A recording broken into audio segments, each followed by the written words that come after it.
سلام به همگی، وقتتون بخیر بچه. امروز میخوام راجع به این لوله کشی آتش نشانی و این اسپرینکلری که سر این لوله ها وصل میشه باهاتون صحبت کنم. الان میدونین که توی ساختمونا بستگی به تعداد طبقات و زیربناتون آتش نشانی به شما میگه چه سیستم آتش نشانی رو باید کجا اجرا کنین. ما اینجا توی این سیستم آتش نشانی که اجرا کردیم توی پارکینگمون چند تا چیز داشتیم، اسپرینکلری داشتیم که توی سقف‌ها میبینین وصل شدن.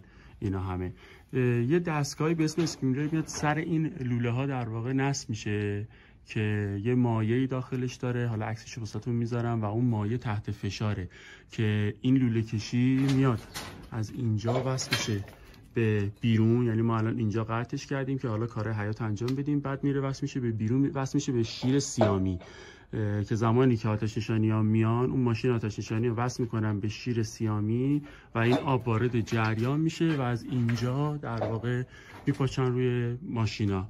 به شبکه بارنده هم میگن. حالا اسپرینکلر اون مایعی که داخلش هست اکثرا دیدین که قرمز رنگه، ولی اون قرمز رنگا برای دمای تا 60 درجه است. حالا هر چقدر رنگش بالاتر بره به سمت نارنجی و سبز و بنفش بره، برای دماهای بالاتر میشه تا 180 درجه سانتیگراد هم هست که اینا به چند صورت اجرا میشن. فاصله این اسپرینکلرها رو که میبینین اینجا هم نصب شدن، خود مشاور آتش نشانیتون بهتون میگه که بدونین چقدر باید این فاصله رو بذارین که زمانی که ماشین زیرش پارک میکنه قرار میگیره بتونه اون به صورت آبپاش در واقع آتیشو خاموش کنه یا حالا دمای محیط رو کم بکنه تا آتش نشانا برسن.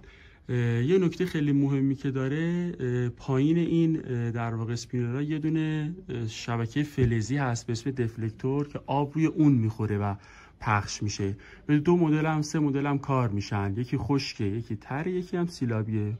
خشکش اینه که آب در واقع پشت این لوله نیست و از طریق این شیری که اینجا قرار گرفته در واقع یه دونه سیگنال بهش میدن، اون شیر باز میشه به صورت اتوماتیک، آب میاد توی شبکه و آتیشو خاموش میکنه. روش ترش اینه که آب پشت این لوله هست، یعنی اون شیر همیشه بازه، آب پشت این لوله اومده و به محض اینکه اون کپسول تحت حرارت قرار بگیره که حالا مثلا برای 60 درجه سانتیگراده، اون شیشش میشکنه و آب میره. طریقه سیلابیش هم اینه که اون شیر بازه ولی آبی توی لوله ها قرار نگرفته و آب توی منبع تاسیسات دفنی ماست که توی زیرزمین کار شده، حالا بعداً بهتون نشون میدم.